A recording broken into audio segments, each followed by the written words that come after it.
Arratsaldeon, buenas tardes a todas y todos, y deseo y espero que todas vosotras y vosotros, así como vuestras familias, os encontréis suficientemente bien.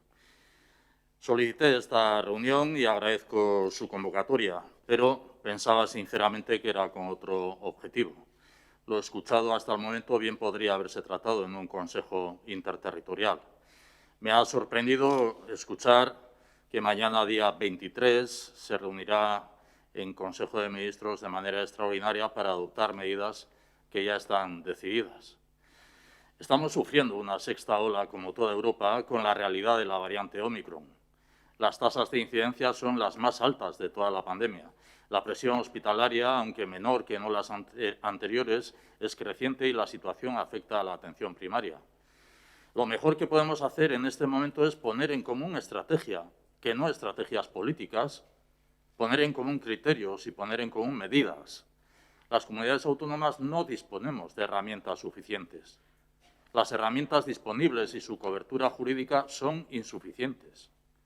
Un acuerdo firme en el marco de esta conferencia debería contribuir a reforzar la seguridad jurídica de las medidas que pudiéramos haber adoptado o pudiéramos adoptar. Nos permitiría también trasladar un mensaje de mayor confianza a la sociedad. En todo caso, ofrezco por parte del Gobierno vasco la voluntad y plena predisposición a suscribir un acuerdo, insisto, un acuerdo firme, que permita armonizar una respuesta a esta sexta ola. Un acuerdo interterritorial que sea operativo los próximos días o incluso las próximas horas. He compartido una propuesta de criterios comunes. Sugiero una batería de medidas generales de respuesta a la sexta ola con un horizonte de aplicación hasta finales de enero, por ejemplo. Planteo también criterios específicos para el periodo navideño. Todas las propuestas son modulables y abiertas al consenso. Lo que importa en este momento es favorecer el máximo acuerdo. Y resumo las 10 medidas que podríamos compartir y que, en todo caso, ante lo escuchado, solicito que sean tenidas en consideración para la reunión del Consejo de Ministros a celebrar mañana de manera extraordinaria. Efectivamente, 1, obligatoriedad del uso de mascarilla en exteriores. 2, horario máximo de cierre para todas las actividades comerciales, sociales y culturales a la 1 hora. 3, limitar los aforos en todo tipo de establecimientos y recintos interiores al 60%.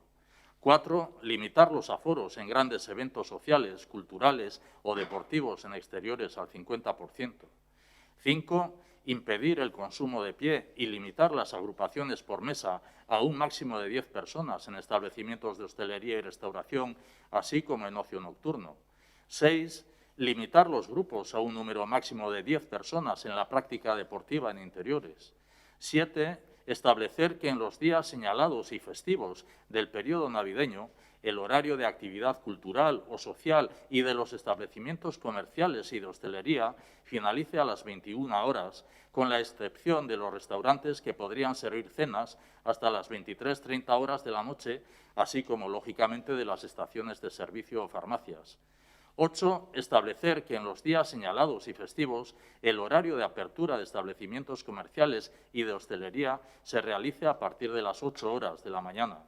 9, en los días señalados y festivos de todo el periodo navideño, los hoteles, casas rurales, campings o cualquier otro tipo de alojamiento con servicio de restauración solo podrán servir cenas hasta las 23:30 horas. 10, recomendar que las comidas y cenas navideñas se desarrollen sin superar el número de 10 personas y reuniendo a un máximo de 2 unidades familiares. Recomendar que su composición no varíe en las diferentes celebraciones. Espero que esta conferencia tenga una vertiente resolutiva que nos permita convertir estas propuestas en decisiones operativas.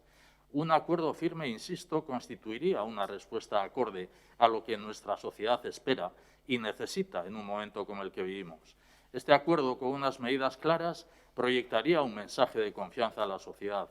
Sería también un estímulo para nuevos acuerdos en el Estado y las instituciones europeas ante una pandemia que incrementa su nivel de extensión y afección global. En última instancia, nuestro primer deber es preservar la salud pública y la prioridad de estas medidas es responder a este imperativo que compartimos. Por último, y cierro mi intervención, comparto obviamente mis mejores deseos para estas Navidades y el nuevo año. Zorionak eta urte berri on.